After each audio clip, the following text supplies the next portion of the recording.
कहाँ घुसा चला आ रहा है गरीब? निकल जा यहाँ से।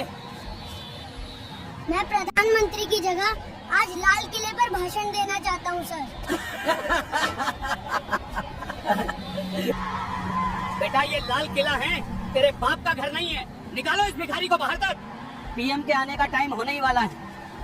ये बात 26 जनवरी 2026 की है। पूरे देश में गणतंत्र दिवस की तैयारियां जोरों पर थीं। दिल्ली के लाल किले पर हर साल की तरह एक भव्य समारोह आयोजित होने वाला था, जिसमें प्रधानमंत्री, राष्ट्रपति और देश विदेश के मेहमान शामिल होंगे। इस बार एक खास कार्यक्रम रखा गया था। एक ग्रामीण स्कूल का बच्चा लाल किले पर मंच से भाषण देगा, जो देश की तरक्की, संस्कृति और युवा सोच को दर्शाएगा। हरियाणा के एक छोटे से गांव धौलपुर के सरकारी स्कूल में भी यही चर्चा थी। स्कूल के प्रिंसिपल रमेश शर्मा और कुछ टीचर्स मिलकर तय कर रहे थे कि किसे लाल किले भेजा जाए, लेकिन असल में यह चयन नहीं बल्कि सौदा था। गांव के सरपंच रणवीर सिंह का बेटा अंकुर अमीर, रंगीन कपड़े, महंगे जूते, उसे भेजने की पूरी तैयारी हो चुकी थी। सरपंच ने प्रिंसिपल और टीचर्स को खुश कर दिया था। पैसा, तोहफे और वादे। प्रिंसिपल ने कहा, अंकुर बहुत अच्छा लड़का है, उसकी हिंदी बहुत साफ है, कपड़े भी ढंग के हैं, हाँ, स्टेज पे अच्छा दिखेगा। लेकिन क्लास के पीछे की बेंच पर बैठा एक 12 साल का दुबला पतला लड़का राजू चुपचाप सब कुछ सुन रहा था। फटी शर्ट, पुरानी चप्पल, चेहरे पर मिट्टी के निशान। राजू दलित परिवार से था। उसके पिता मजदूरी करते थे, माँ घरों में बर्तन साफ करती थी। लेकिन राजू पढ़ाई में बेहद तेज था। हर साल टॉप करता, निबंध प्रतियोगिता में पहला आता और उसकी हिंदी भाषा इतनी साफ और सुंदर थी कि टीचर भी हैरान रहते।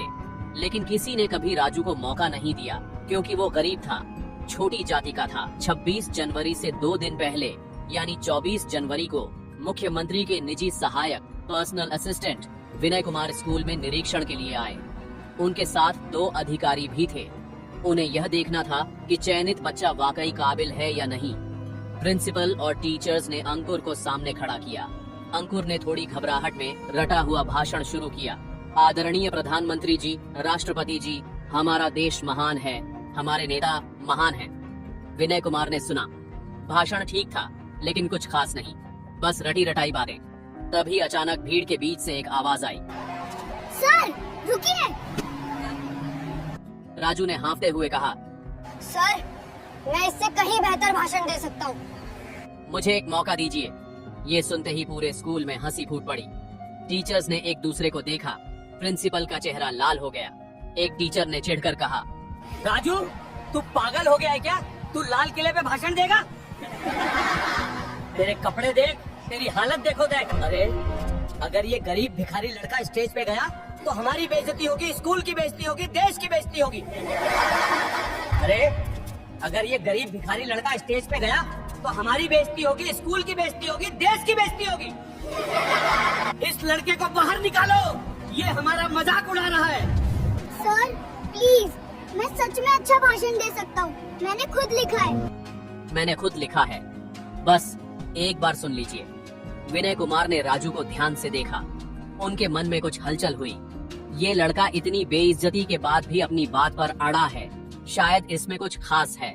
उन्होंने हाथ उठाकर सबको चुप कराया।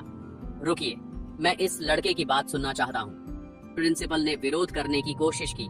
सर, ये लड़का बहुत गरीब है, इसकी कोई औकात नहीं। विनय कुमार ने सख्ती से कहा, मुझे औकात से मतलब नहीं, मुझे काबिलियत से मतलब है। राजू तुम मेरे साथ आओ, मैं तुम्हारा भाषण सुनूंगा। राजू की आंखों में उम्मीद की चमक आ गई। विनय कुमार उसे एक खाली कमरे में ले गए। दरवाजा बंद हो गया। बाहर सब बेचैन खड़े थे। सरपंच घबराया हुआ था, टीचर्स परेशान, अंकुर का चेहरा उतरा हुआ। 15 मिनट बाद दरवाजा खुला। विनय कुमार बाहर आए। उनके चेहरे पर एक अजीब सी गंभीरता थी। उन्होंने माइक उठाया और घोषणा की, 26 जनवरी को लाल किले पर भाषण देने के लिए राजू को चुना गया है। पूरा स्कूल सन्नाटे में आ गया। विनय कुमार की घोषणा सुनते ही पूरे स्कूल में हड़कंप मच गया। सरपंच रणवीर सिंह का चेहरा लाल हो गया, मुट्ठियां भींच गईं। प्रिंसिपल और टीचर्स सकते में खड़े रह गए। अंकुर के मुंह से बोल ही नहीं निकल रहे थे। सरपंच ने गुस्से में कहा, ये क्या मजाक है? हमने इतना इंतजाम किया, इतने पैसे खर्च किए और आप इस भिखारी लड़के को चुन रहे हैं? विनय कुमार ने शांत लेकिन सख्त आवाज में जवाब दिया, सरपंच साहब, मुझे पैसों से मतलब नहीं, मुझे सिर्फ उस भाषण से मतलब है जो देश के सामने जाएगा, और मैंने राजू का भाषण सुना है। वो असली है, सच्चा है और दिल से लिखा गया है, इसलिए फैसला हो चुका है। एक टीचर ने हिम्मत करके पूछा, सर लेकिन इस लड़के ने आखिर ऐसा क्या लिखा है जो आपको इतना पसंद आया? विनय कुमार ने मुस्कुराते हुए कहा, वो आप 26 जनवरी को सुनेंगे, पूरा देश सुनेगा। अभी मैं सिर्फ इतना कह सकता हूँ, ये भाषण सिर्फ तारीफों का नहीं है, ये भाषण सच का आईना है। सबके मन में सवाल उठ रहे थे, आखिर इस गरीब लड़के ने क्या लिख दिया? लेकिन किसी को जवाब नहीं मिला। सरपंच का षड्यंत्र और राजू की चिंता उस रात। सरपंच ने प्रिंसिपल और कुछ टीचर्स को अपने घर बुलाया। गुस्से में बोला, ये राजू हमारी इज्जत मिट्टी में मिला देगा, इसे किसी भी तरह रोकना होगा। एक टीचर ने कहा, सरपंच जी अब तो फैसला हो चुका है, हम कुछ कर नहीं सके। सरपंच ने व्यंग्य से कहा, कुछ नहीं कर सकते? चलो कम से कम इसे परेशान तो कर सकते हैं ना। स्कूल में इसका मजाक उड़ाओ, बाकी बच्चों को कहो इससे बात मत करो, इसका आत्मविश्वास तोड़ दो। अगर ये डर कर खुद पीछे हट गया तो फिर अंकुर को मौका मिल जाएगा। अगले 2 दिन राजू के लिए बहुत मुश्किल थे। स्कूल में बाकी बच्चे उससे दूर रहने लगे, कुछ उसका मजाक उड़ाते। अरे भिखारी, लाल किले पर क्या बोलेगा, भीख दे दो, तेरे कपड़े देखकर लोग हंसेंगे, पीएम भी हंसेंगे। कुछ टीचर्स भी उसे नजरअंदाज करने लगे, लेकिन राजू ने हार नहीं मानी। रात को अपने छोटे से घर में मिट्टी के तेल की लालटेन की रोशनी में वह अपना भाषण बार बार पढ़ता, अभ्यास करता। उसकी माँ ने एक दिन पूछा, बेटा तू इतना परेशान क्यों दिख रहा है? राजू ने कहा, अम्मा लोग कह रहे हैं कि मैं गरीब हूँ, छोटी जाति का हूँ, इसलिए मुझे मौका नहीं मिलना चाहिए। लेकिन अम्मा मैं सिर्फ अपनी बात कहना चाहता हूँ, सच कहना चाहता हूँ। माँ ने उसके सिर पर हाथ फेरा, बेटा जो सच बोलता है उसे हमेशा मुश्किलें आती हैं, लेकिन अंत में सच ही जीतता है। तू डर मत, तू हमारे जैसे लाखों गरीबों की आवाज है। राजू की आंखों में नया जोश भर गया। 26 जनवरी की सुबह दिल्ली की यात्रा। 26 जनवरी की सुबह राजू को एक सरकारी गाड़ी में बिठाकर दिल्ली ले जाया गया। साथ में प्रिंसिपल और एक टीचर भी थे। दोनों चुपचाप बैठे थे, लेकिन मन ही मन परेशान। जब गाड़ी लाल किले के पास पहुंची तो राजू की सांसें तेज हो गईं। इतनी बड़ी भीड़, इतनी सुरक्षा, इतने कैमरे। उसने सोचा यहाँ पूरे देश के सामने बोलना है, डरना नहीं है।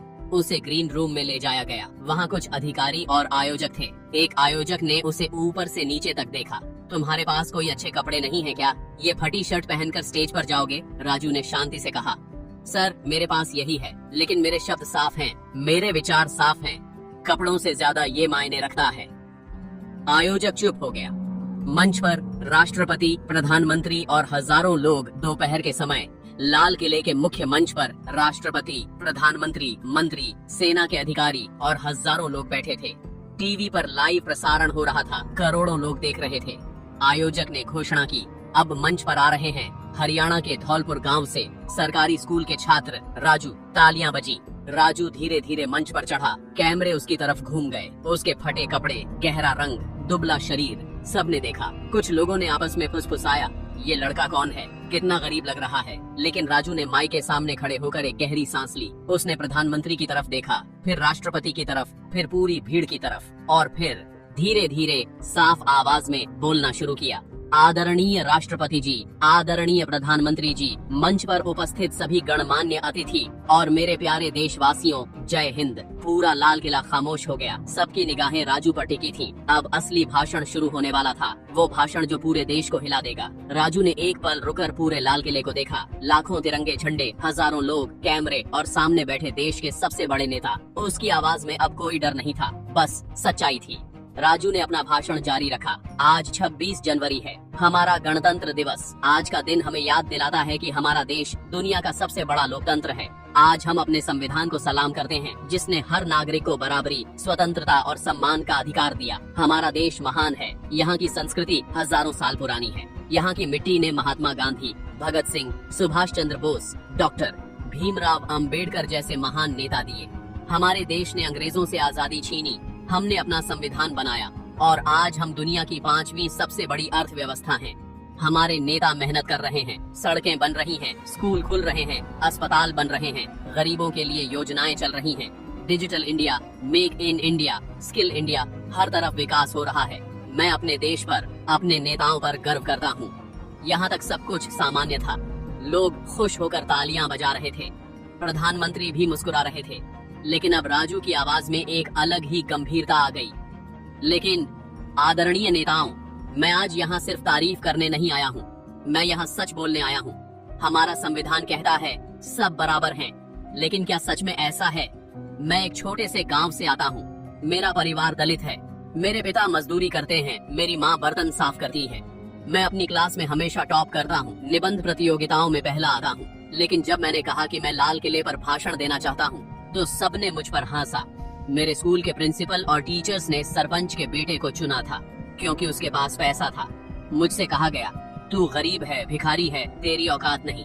मुझसे कहा गया, अगर तू स्टेज पर गया तो देश की बेइज्जती होगी। क्यों? क्योंकि मेरे कपड़े फटे हैं, क्योंकि मेरी जाति छोटी है। पूरे लाल किले में सन्नाटा छा गया। कैमरे राजू पर फोकस हो गए।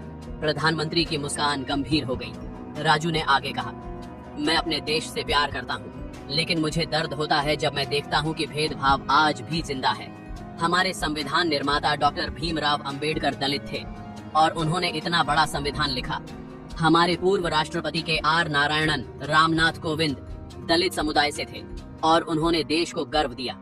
हमारे कई मंत्री, IAS अधिकारी, डॉक्टर, इंजीनियर छोटी जातियों से हैं। तो फिर गांवों में, स्कूलों में, दफ्तरों में आज भी गरीबों को, दलितों को क्यों नीचा दिखाया जाता है? आज भी कई गांवों में दलित बच्चे अलग बैठकर खाना खाते हैं। आज भी नौकरियों में जाति देखी जाती है। आज भी अमीर के बच्चे को हर मौका मिलता है, गरीब के बच्चे को सिर्फ सपने मिलते हैं। हमारा देश तब महान बनेगा जब हर बच्चे को बराबर मौका मिले, चाहे वो किसी भी जाति का हो, किसी भी धर्म का हो, गरीब हो या अमीर। मैं आज यहाँ सिर्फ इसलिए खड़ा हूँ क्योंकि एक ईमानदार अधिकारी ने मुझे मौका दिया। अगर वो भी मेरे कपड़े देखकर हंस देते तो आज मैं यहाँ नहीं होता। तो मेरा देश से, अपने नेताओं से, अपने समाज से एक ही निवेदन है, गरीबों को, दलितों को, पिछड़ों को मौका दीजिए, उन्हें सम्मान दीजिए, उनकी काबिलियत देखिए, उनके कपड़े नहीं। जय हिंद, जय भारत, जय संविधान। राजू ने हाथ जोड़े और माइक से पीछे हटा। कुछ सेकंड के लिए पूरा सन्नाटा रहा। फिर अचानक प्रधानमंत्री खड़े हो गए और जोर से तालियां बजाने लगे। उन्हें देखकर राष्ट्रपति भी खड़े हुए। फिर मंत्री, फिर सेना के अधिकारी, फिर पूरी भीड़, सब खड़े होकर तालियां बजाने लगे। करोड़ों टीवी देखने वाले लोगों की आंखों में आंसू थे। प्रधानमंत्री मंच पर आए, राजू के कंधे पर हाथ रखा। बेटा, तुमने आज वो कहा जो कहना जरूरी था। तुमने सच का आईना दिखाया। मैं वादा करता हूँ, हम इस भेदभाव को खत्म करने के लिए और सख्त कदम उठाएंगे। तुम्हारी आवाज पूरे देश तक पहुँच गई है। राष्ट्रपति ने राजू को एक विशेष सम्मान पत्र और अवार्ड दिया। उस दिन के बाद राजू की कहानी हर अखबार में छपी, हर न्यूज चैनल पर दिखाई गई। सोशल मीडिया पर उसके भाषण के वीडियो वायरल हो गए। लाखों लोगों ने कहा, ये है असली भारत की आवाज। सरपंच, प्रिंसिपल और टीचर्स सब शर्मिंदा थे। सरकार ने उस स्कूल की जांच करवाई और भेदभाव करने वालों पर कार्रवाई हुई। और राजू, उसे पूरे देश से स्कॉलरशिप के ऑफर आए। एक बड़े स्कूल ने उसे मुफ्त में पढ़ाने का मौका दिया। लेकिन राजू ने कहा, मैं अपने गांव के स्कूल में ही पढ़ूंगा, क्योंकि असली बदलाव गांवों से ही आएगा। दोस्तों, यह कहानी यही खत्म होती है। एक गरीब, भिखारी समझे जाने वाले लड़के ने साबित कर दिया कि असली ताकत सच बोलने में है, दिखावे में नहीं। अगर इस कहानी ने आपको प्रेरित किया हो, अगर आपको लगता है कि हर बच्चे को बराबर मौका मिलना चाहिए, अगर राजू के साहस और भाषण ने आपके दिल को छुआ, तो इस वीडियो को एक लाइक जरूर करें और कमेंट में लिखें, जय संविधान, जय बराबरी। इस कहानी को अपने दोस्तों और परिवार के साथ शेयर करें, ताकि यह संदेश दूर तक पहुंचे कि भेदभाव गलत है और हर इंसान को सम्मान मिलना चाहिए। और हाँ, ऐसी ही दिल को छू लेने वाली, प्रेरणादायक और समाज को झकझोरने वाली कहानियों के लिए हमारे चैनल को सब्सक्राइब और फॉलो करना बिल्कुल मत भूलना। अगली कहानी में फिर मिलेंगे, एक नया सबक, एक नई सच्चाई और एक नया जीवन का पाठ लेकर। तब तक के लिए सच्चे रहिए, निडर रहिए, इंसानियत बनाए रखिए। जय हिंद, जय भारत, जय संविधान।